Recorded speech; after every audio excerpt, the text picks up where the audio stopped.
This is not a test. Stay calm in an orderly fashion. Make your way to the lifeboats.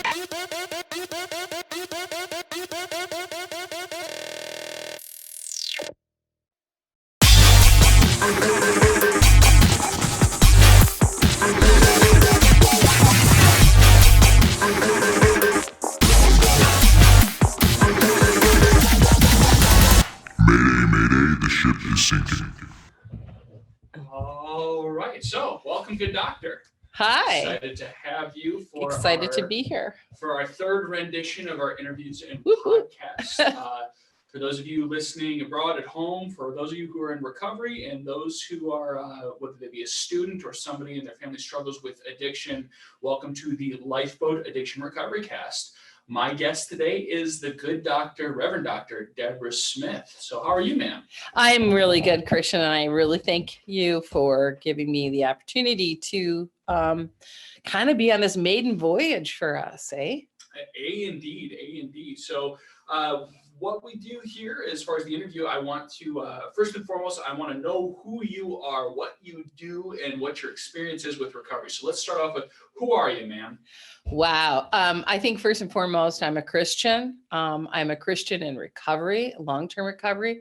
I got clean and sober 18 years ago, this past September. We aspire to be in your greatness. I don't know about that, but I think who I am is I grew up in the church. I always loved God. I know a lot of folks come into recovery wanting to find a God that they can connect with.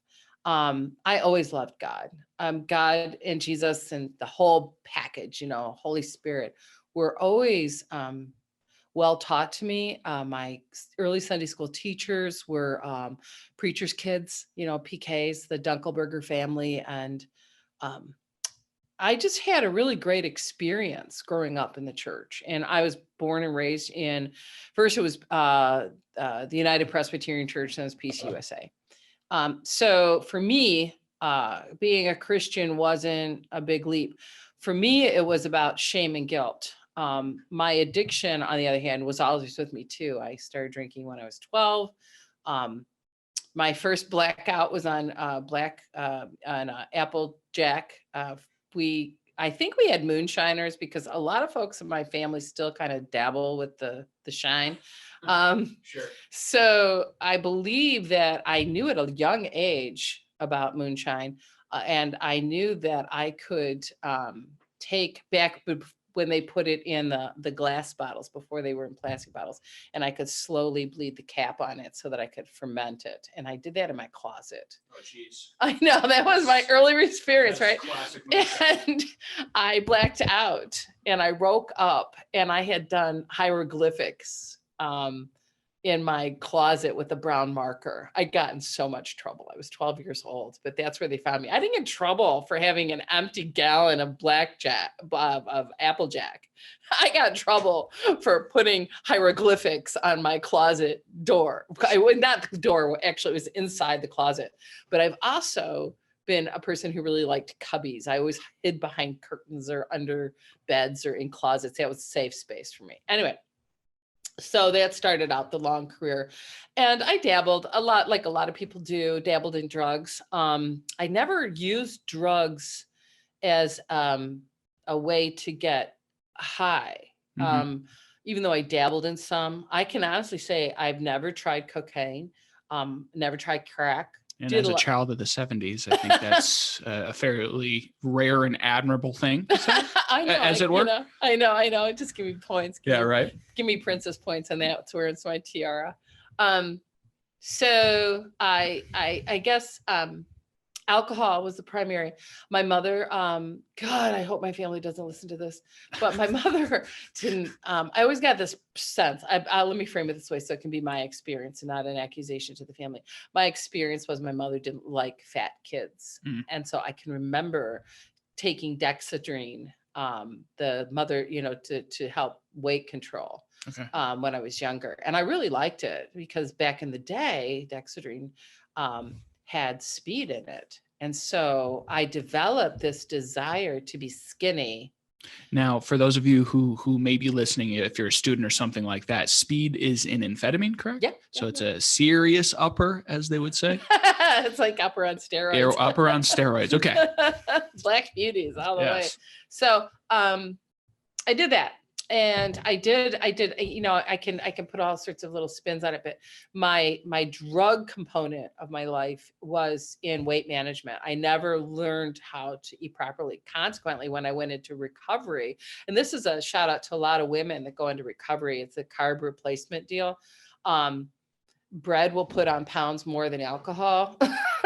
Sure. So, you know, like, and so since I chose not to do speed, right? So anyway, that was us moving up. In the process of all this, I had sort of this epiphany.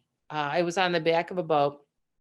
I won't name the people I was with, but I was at a regatta at Harson's Island in outside the Boundary Waters past St. Clair Shores. And on the back of the boat, I was fairly intoxicated and with some friends. And I stated, you know, I'd always liked God and the sky was beautiful. I said, oh, I should be a minister. And they said, oh man, you make a great minister.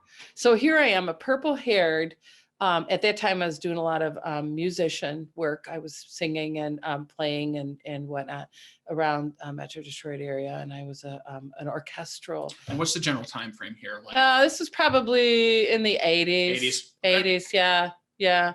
So most people, when they have that epiphany and want to find God, right? What Sure. do? They go and talk to the pastor. And I had such a great experience in church. Why wouldn't I have gone and talked to the pastor, you know? Sure. But see, I was also this other component, right? You know, like self-will run riot, that other component of addiction. And there was no way I was going to confess all my, at that point, abundant sins to anyone. Ne'er-do-well. Well, a life of ill repute. I wasn't, you know, like, so I wasn't going to do that. And so what I decided to do was, hell, I'm going to go to seminary. Okay. Now, what you have to remember about all this is that I believe strongly, and I'm making some light about this, but I believe extremely deep into my soul that nothing happens that isn't God ordained, and nothing happens as an inconsequential event in one's life who has a devotion to the Lord. And I clearly had a devotion to the Lord. Sure. I love God. And so I really think that that God used whatever he needed to use within me. At the time, my brother had died. I was devastated by that, crawled into a bottle for a good long time. There was some other little kind of like things going on, like the fabric of life stuff, right? So for me, going to seminary was the next logical direction, because I needed this. I had this hunger to know God. And I can remember my first class. Here I am, purple haired. I look like a studio chick, right? And I'm down in Louisville, Kentucky, because the Presbyterian kind of has to approve where you go to seminary. Okay. And I wanted to go to McCormick in Chicago. I love Chicago. Hey, it's good times. I knew a lot of people in Chicago. Chicago's a good times, right? And my Presbyterian in Detroit says, no, you're not going to. The last thing you need is to go to an urban setting. Hard no. So when you were inside of the seminary, was there anybody that was aware of the extent of possibly the addiction or? Oh, I think so. I just didn't, you know, the last person to know that you're addicted is usually you. Sure. And I had this really cute couple. I don't even remember their name. I had this really cute couple that came to my house one night, actually in my apartment. And they brought me a big book of Alcoholics Anonymous. Oh. And I thought, oh, how sweet. They want to give me some information, you know. And I had no idea that they were trying to like use me as a pigeon to try to get recovery. Profound signs. Right. And then like I was with this other girl. I was in Pennsylvania at a little reunion deal. Several years later, probably I was already maybe 5 years recovery at that time. And I ran into her and we were talking, blah, blah, blah.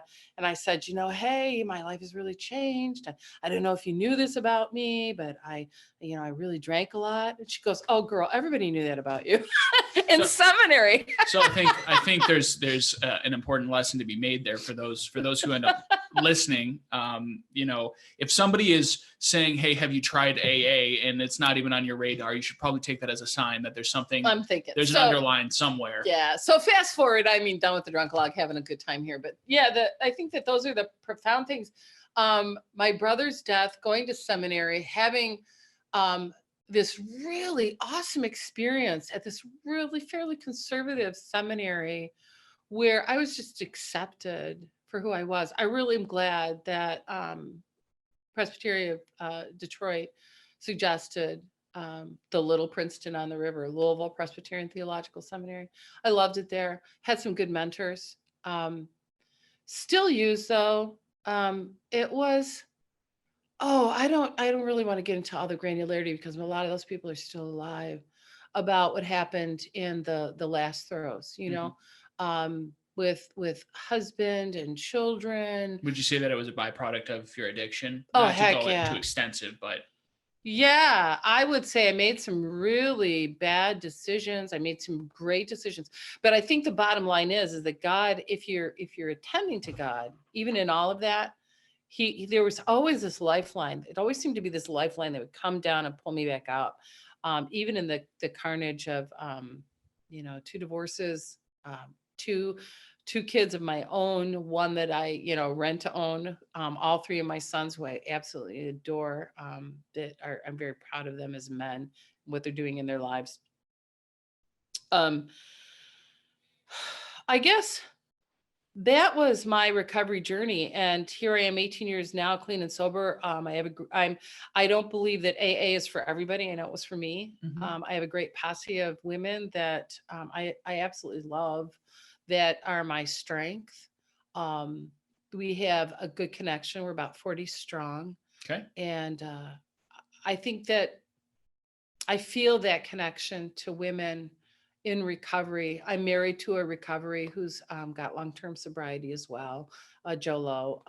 Who we will be, if you're interested in hearing Joe Lowe's story, he will be interviewed next week. So Yeah, next Friday, you'll hear his story. So I think that's all I want to say about it, that there's this, for me, faith was an underlying piece. Wellness and Lifeboat were born out of, I wanted to have everything that I didn't feel as though I had access to because I didn't know how to ask. I wanted to make sure others had access to. Sure. And as we always do, the shameless plug, Lifeboat Addiction Recovery Services, found at 913 West Holmes, Suite 285. We are open for business. We are doing meetings, all that kind of stuff. We're doing hybrid meetings, we're doing online meetings, and we are doing in-person meetings. But you got that after I said hybrid. And obviously, you know, this podcast is being functioned by them. Now, you mentioned Wellness Inx. What in the world is that?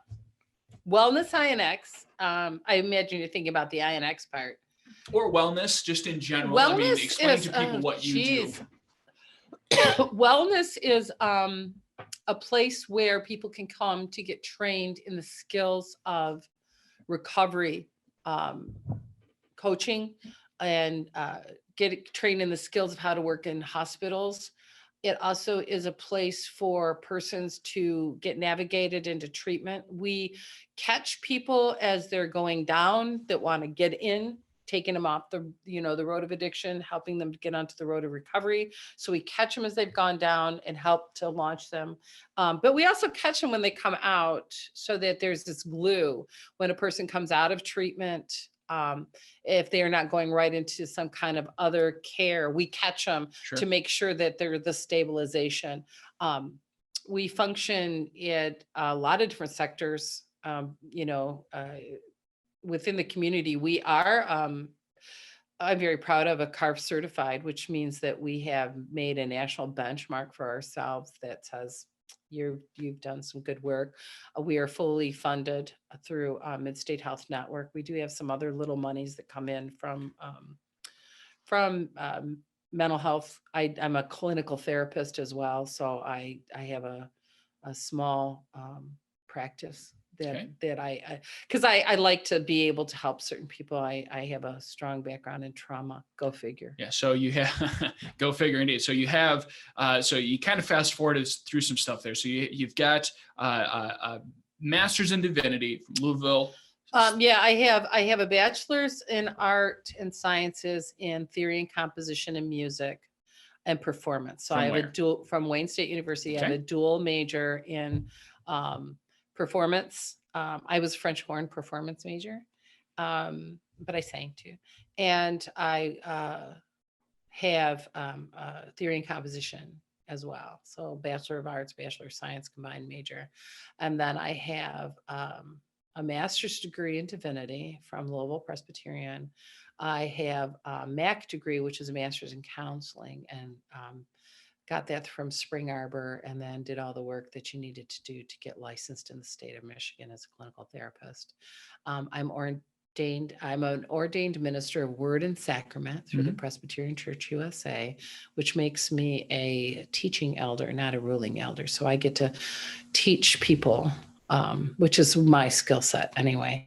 And I have a PhD from Michigan State University and from the Department of Social Sciences, focusing on family and recovery. And then where did you do your postdoc at? Oh, I am a Kirstein Fellow from the Alcohol Research Group in Emeryville, California, which is adjunct to University of California, Berkeley. And then you sit on what, the round table of, you have something from England. I know that. Oh, I went to Oxford for a season for the Oxford Roundtable.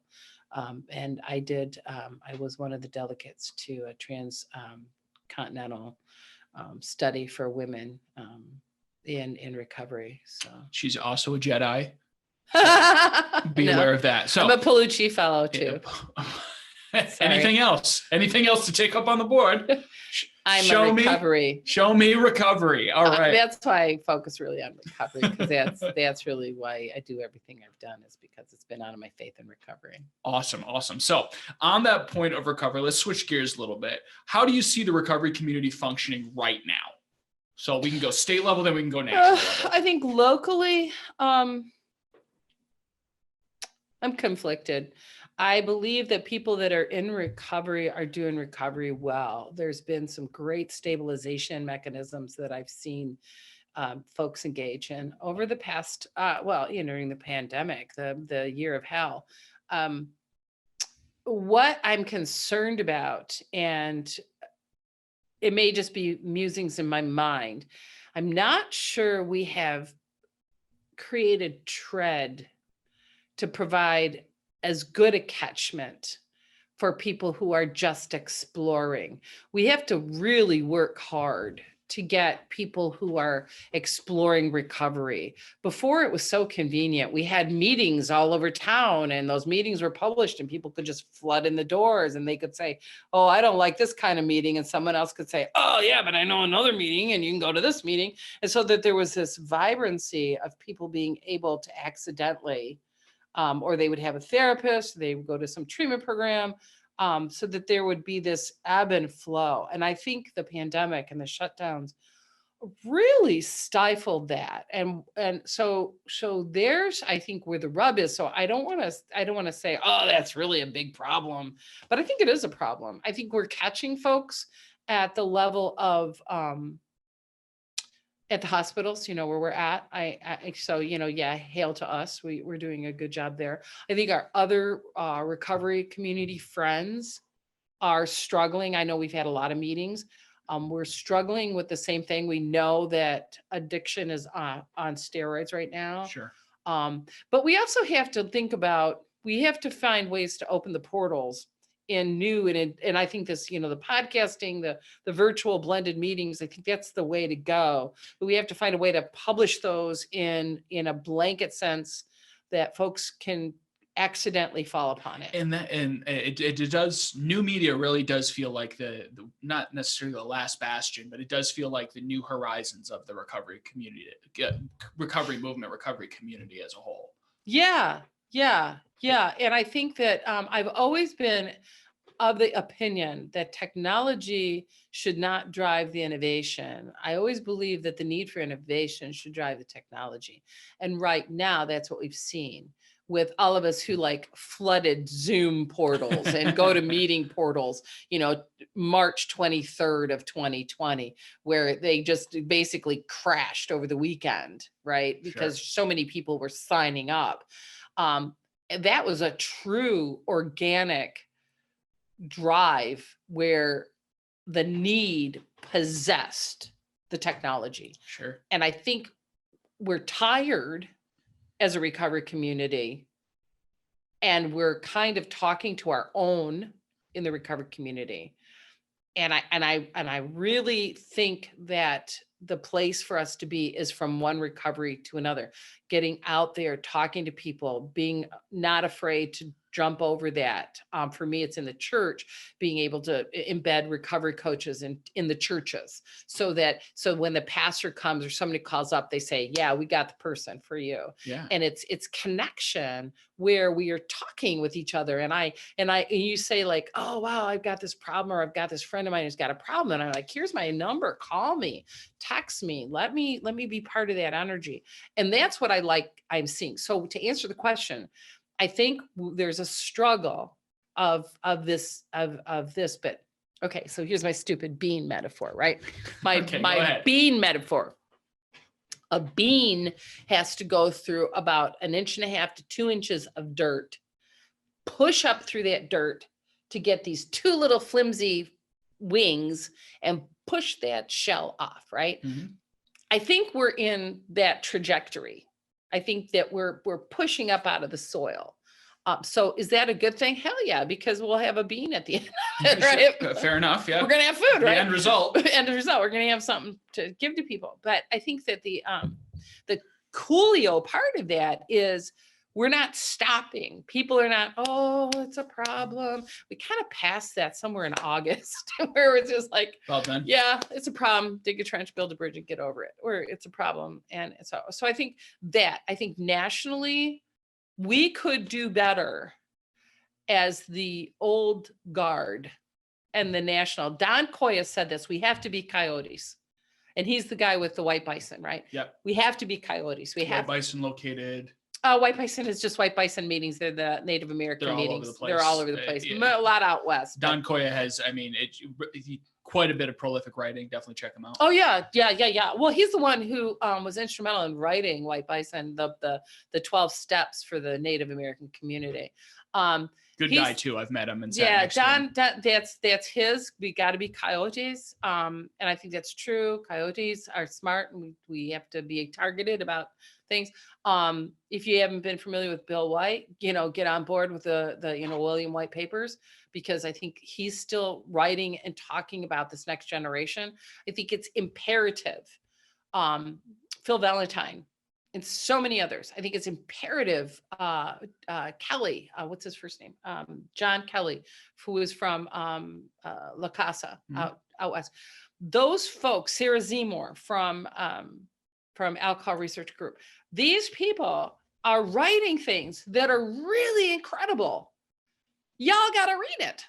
Become students of this. This is technology. Well, and I think you've started to scratch the surface on a very interesting concept and conversation, which is, you had mentioned the old guard, and versus kind of the modern or the new guard, which is very technology oriented, very Facebook, new media kind of things like that. And I see a lot that the old guard has prolific amounts of writing and unbelievably profound things to say. All you need to do is read 1 or 2 William White papers, or one of Don Koya's books, or a little bit of what I think it's, I don't want to misquote him, but a little bit of Phil Valentine's blogs to understand, like, these guys get it. They know what's going on. Totally. They are deeply wired in. They've experienced it, and they know what we need to do next. With that being said, the new guard doesn't like to read. They don't like to go, okay, so paper. Here's the deal. Okay, Yeah. Here's my big plug. Get yourself an Echo Dot by Alexa and plug in the readings. Mm-hmm. So she just reads to you in the morning. So, a very good compromise. Echo Dots, can find them on Amazon like ASAP. So talking about the old guard, kind of going back into the national conversation, and you were talking about the wolves, as far as the recovery community and how it's functioning. What do you see happening inside of the recovery community? I see, it's like popcorn. I see little pockets here and there. And I see innovation. I see bottom line, just that we've got to not use today.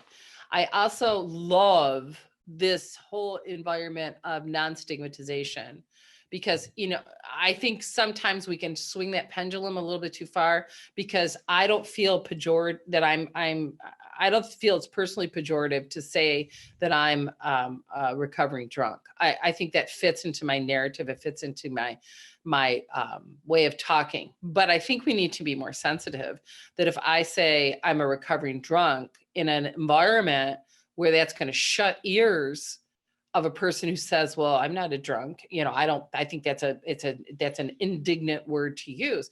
I've got to read my world. So I think that we have to become more evolved, I think, in the recovery community, to just sort of, you can say what you want to say, how you want to say it about yourself within your community and how you want to do it, but really start becoming more sensitive about how our language impacts others. Because again, I'm going back to the old apostolic roots that I believe in so much about. It's going to be the person to person. And if I'm talking to you and I'm using my crusty language and says, and that's just so not connecting to you, have I helped you into your recovery today? So what I see is this need for us all. Oh, what do we talk about, right? Meditation, introspection, evolution of our own recovery. What worked for me, and being able to see how I can, by a simple change of language, bring what worked for me to a whole bunch of other people, just by changing some of the words I use. Mm-hmm. It still has the same meaning and purpose, as you see even the modulation in the conversation. Before talking about, my story, and I'm getting all vibrant and up, but then talking seriously about being able to bring it down. Sure. And all that is language, timbre. That's just not that big a deal. We have to think through and meditate through. So the recovery community, it's an open invitation to evolution. Evolve in your recovery. Don't get to be like we were in our addiction. Well, that's just the way I've always done it. Well, okay. I'm certainly not going to go back to the horse-drawn carriage anytime soon. Sure. So going off of, because I think it's a perfect springboard into the next set of questions here. But when you're talking about stigmatization, so what are the biggest problems you have seen in the recovery community as a whole? Alcoholics sound like drug addicts. Drug addicts sound like alcoholics. Alcoholics don't want drug addicts at their meetings. Drug addicts don't want to talk about alcohol because we don't have a problem with alcohol. We have a problem with drugs. I'm tired of that. Drug is a drug is a drug is a drug. I go with that. If someone is ill because they're being consumed to death by an addiction, what's it to you as a recovery to say, okay, I don't know about putting a needle in my arm, but let's together find somebody who does? Seriously, that person is just as dying as you were. And I believe that's the pettiness, that sometimes consumes. Okay. And I think we have to be, as the old guard, those people in long-term recovery, 5 years or more. I'm not saying that the ones with 5 years or less who still have a voice contribute. But those who have a thought about them need to be checking those who are being unthoughtful. Okay. Does that make sense? I think that makes absolute sense. So just because there's a lot that you just said there, and I want to break it down a little bit. So where are you had mentioned the word pettiness. Where do you feel like that strands from? Where do you think that comes from? That people in Fear. Specific meetings. Fear. Recovery at all costs, right? Sure. So recovery at all costs means that there are going to be some places that are going to cause me some fear. And if I feel inadequate to help you in your recovery, and I have this bone that I want to exercise, it says I want to be, the recovery helper. The fear of not being able to help you can create pettiness within me. It's not that I don't really want to help you. I feel as though that I'm frustratingly saying to you, I don't know how to help you, which is not necessarily, I remember what I said before, nomenclature. It's a set of words. A set of words said, I don't know how to help you. Let's find somebody who does. Or I don't know how to help you. You need to find somebody who does. Totally has two different places. So that's where I think the pettiness comes from, is out of fear that we aren't going to say the right thing, do the right thing, know the right thing. Well, that's for sure. That you're not going to, at least the first couple I times. seriously don't think that there's people out there that are, I don't think I've ever met, even the ones that I think are kind of jerks. I don't really think that I've met a real jerk of a recovery who is seriously staying clean and or sober one day at a time. I think that they get trapped up in their sense of inadequacy to be able to stem the tide. And some of it is like truth, what they feel is this truthfulness. I don't get addiction with drugs, but I get addiction with alcohol, or I don't get addiction with alcohol, but I get addiction with drugs, in that sense of, ooh, just because we get clean and sober doesn't mean, or we stop using, or whatever nomenclature you want to use towards that end, doesn't mean that I all of a sudden have this epiphany that I'm going to be a changed person. Well, and I don't know if this resonates with you at all, but having trained many recovery coaches, something that I've noticed as a pattern of thinking over time is the very concept of the one day at a time, where it does, for people who are early in recovery, I see a significant amount of wisdom in that it's like, live in today, live in the now. But I start to worry for those who have an extended period of time who are still living like that, because at least to me, it starts to signal, at least in part, that it's like, you're lacking integration. You're lacking the sense of like, my recovery is here and it's helping me, but at the same time, I'm I have a foot in chaos. I'm trying other things. I'm trying my life and I'm expanding things. And I see people get so deadlocked into like, I think it's totally generational. I think that's a generational concept. If you're looking at the baby boomers, post-Vietnam era people, if I'm told that taking this one vitamin a day is going to prolong my life, or if drinking an extra cup of coffee is going to prolong my life or make me think better. Not a sponsor yet, but we're looking for them. I'm going to do it. I'm not going to test the water. If it ain't broke, don't fix it, blah, blah, blah. That's a generational thing. I think the generation that you're in, sub 30 generation, is more of like, the Basketball Diaries world, chain me to the heater, but let me try to figure out some other things. And I think that's just culturally where you come from. And what I would stop listening to all the things we say and start listening to the content of the heart. Get past, we call it sotto voce in music, get under the voice. Start listening to the content of what the person's bringing, because it may not, for you, it may be a rigidity of having to do the same thing every day. And just like, doesn't it get boring? Where for another person, doing the same thing every day takes away expectations, and it means peace and freedom. Sure. And I think there is certainly freedom inside of a repeated task, or, there's many religions around the world that found that a very long time ago, that there is freedom in that level of rigidity. And I think once again, it's rigidity for you, maybe freedom for another person. Well, and I think that you again, whether intentionally or unintentionally, stumbled on a rather profound point of discussion, which is that there is this odd generational gap where the generation that you were from is looking for their sobriety and recovery in that piece and in that consistency and in that life. And I think that is also a part of my generation. And I believe that's an extraordinarily important part early on. I think that's absolutely, everybody always says that doing the same thing over and over again and expecting a different result is the definition of insanity. And that can be quabbled about day in and day out. But as a football player in high school, we also heard that, repetition is the branding iron of success, that you do something over and over again so it becomes integrated or a part of nature. And one of the things that I'm seeing, especially in the early recovery communities, is they need that, but then there needs to be focus later on. We talk about really the two major points of relapse is unfulfilled potential, unpacked emotion. So unfulfilled potential is, 2 years of sobriety, they're not going anywhere. They're doing the same thing over and over again. And they don't feel any progression in their life. I think for an older generation, that's okay.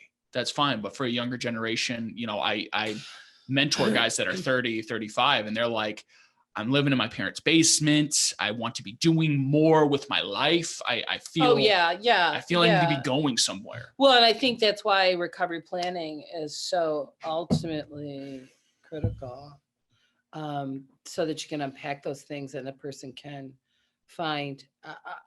I am a multiple pathways person. And yes, I got clean and sober in AA. I think that a 16, 17, 18-year-old can get clean and sober in AA or NA. I still believe that works, and that it's not a bygone thing. Sure. But there are people for whom that doesn't work, and there's other technologies that are available, and I celebrate where we are with that. It's a slippery slope, because it's as bad for an AAer to say that this is the only way. Well, it's the only way for me. It's the only way for you, but it's not the only way. Mm-hmm. I think it's a slippery slope. It's like a slippery slope of saying that the only way is the Roman Catholicism, Christianity, or Protestant Christianity, Reformation Christianity, or heaven forbid we say Muslim or Baptist, Muslim or Baha'i or Buddhism, Buddhist, Judaism. Yeah, it's like, get over yourself. I don't. It's the only way for you, but at the end of I the don't day, have. I believe that Christ is the only way for me, but I don't have the personal ear of Jesus Christ anytime soon to tell me that there isn't multiple pathways to heaven as well.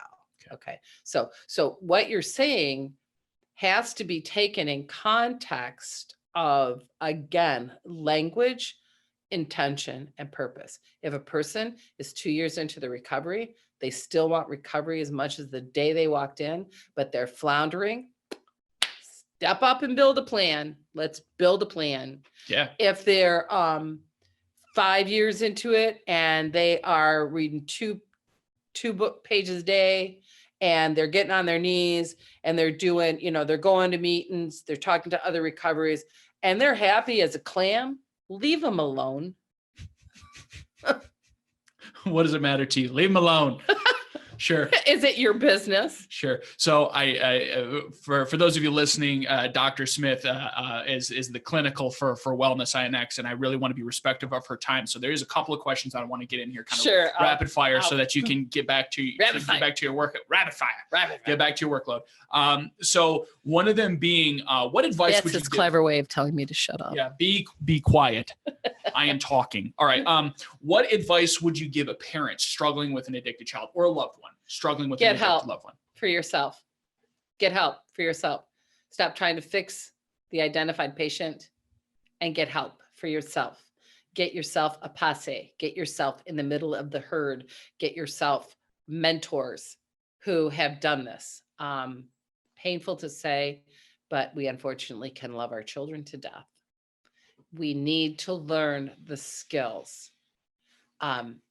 I have to say, if you have a child who is seeking self-destructive passages for themselves, or walking that journey for themselves, stop trying to fix them and fix you.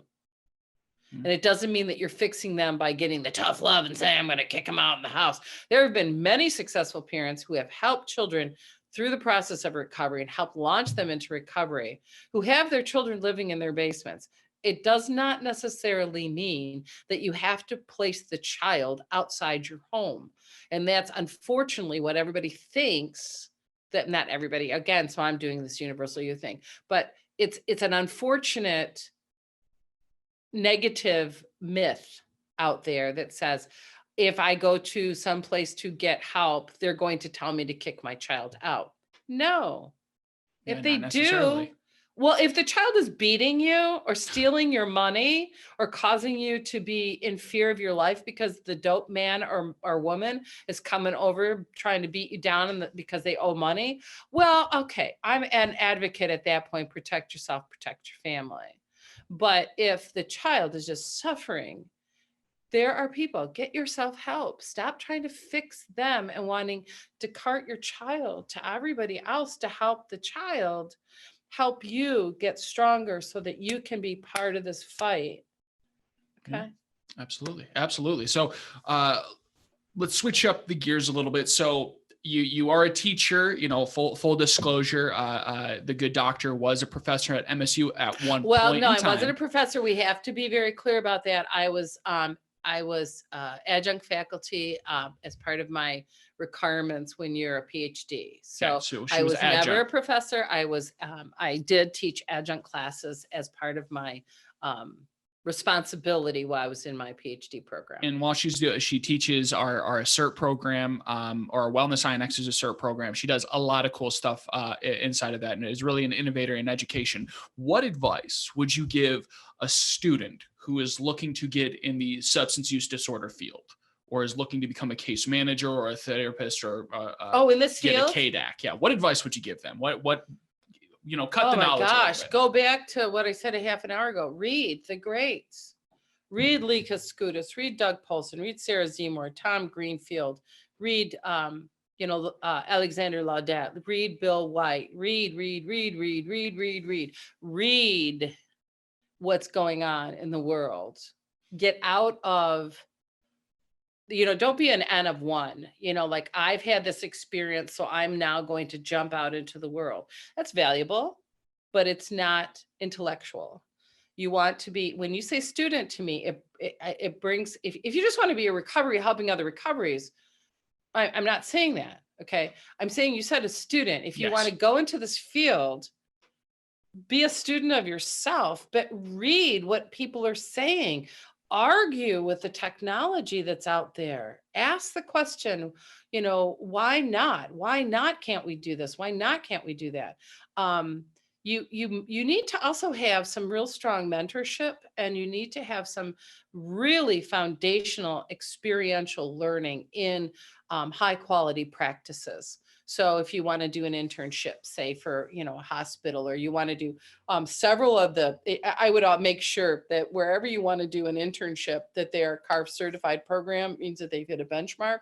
We have some extraordinarily qualified mentors and I'm thinking like, Ashita, and I'm thinking of Kim, and I'm thinking of, all people who they're different people or different higher up positions in different programs in the Lansing correct. area. Yeah. But they're all part of the Mid-State Health Network, PIHP. And in your region, wherever you see this, you might have a regional entity that manages this. Go to people that are following the technology, following best practices. We get really annoyed with all this, EBH, best practices. Stop thinking of that you're just going to develop your own program, doing your own thing, and you've not even darkened the door of a school. You haven't even cracked a book. And that sounds really, I'm serious. Well, I think it's honest. It is honest. I think it's because we've seen too many people, flash in the pan, and they end up doing actually more harm than good because they go something. broke. Yeah. They go broke. They get into these things where I'm going to borrow this money, and they sell a product and they can't sustain it because they don't know how to. And I think, another on top of that, the reality is, and if you listen to the previous couple of interviews with Hunter and myself, we talk about this is a baptism by fire field.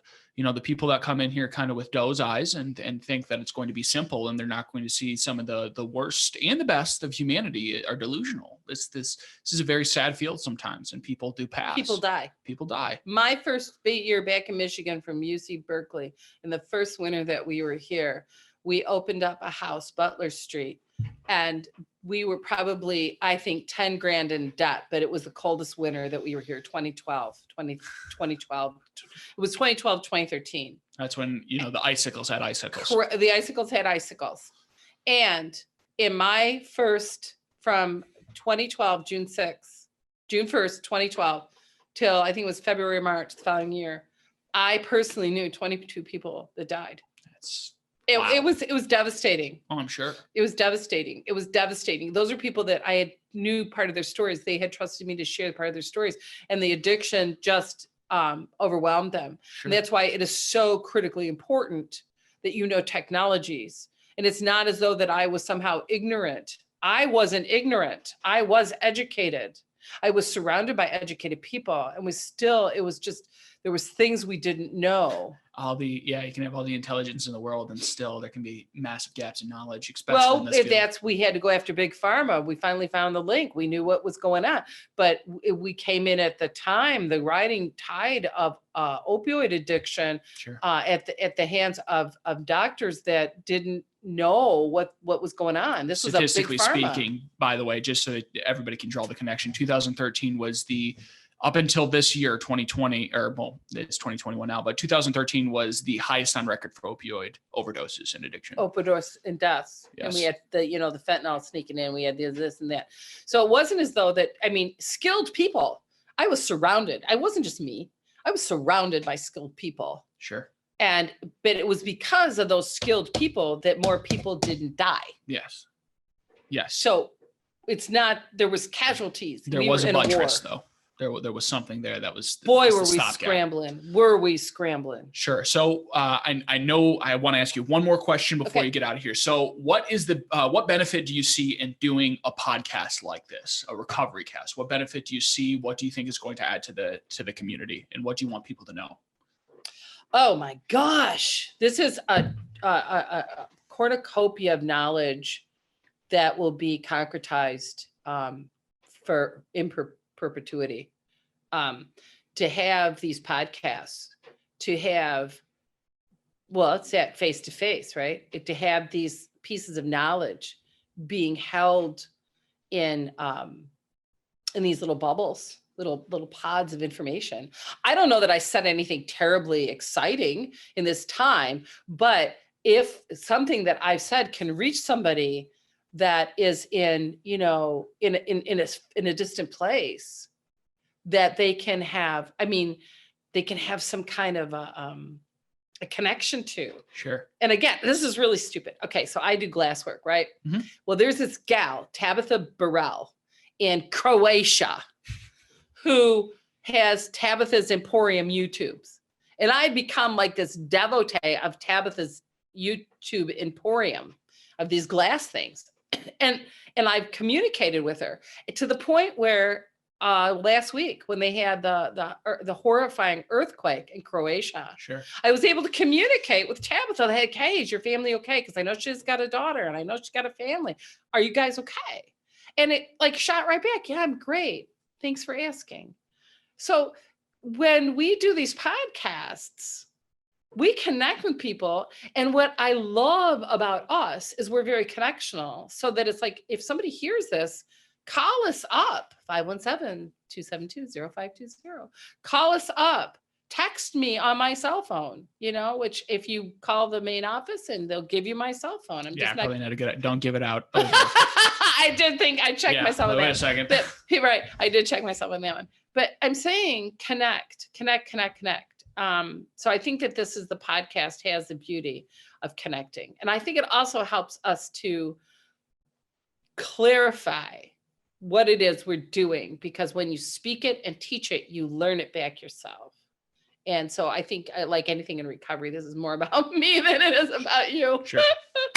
But that's the thing. I think this is great. I think this is the new place to go. And we are currently looking for sponsors. I'm now plugging the podcast. So, because I think it's a good thing. I think it's a good thing. Yes, indeed. Well, thank you, good doctor, as always, for your time. I know it's extraordinarily valuable, and we will see you soon, I'm certain. I'm certain. Thanks again, Christian, for having me on here on our maiden voyage. Yes.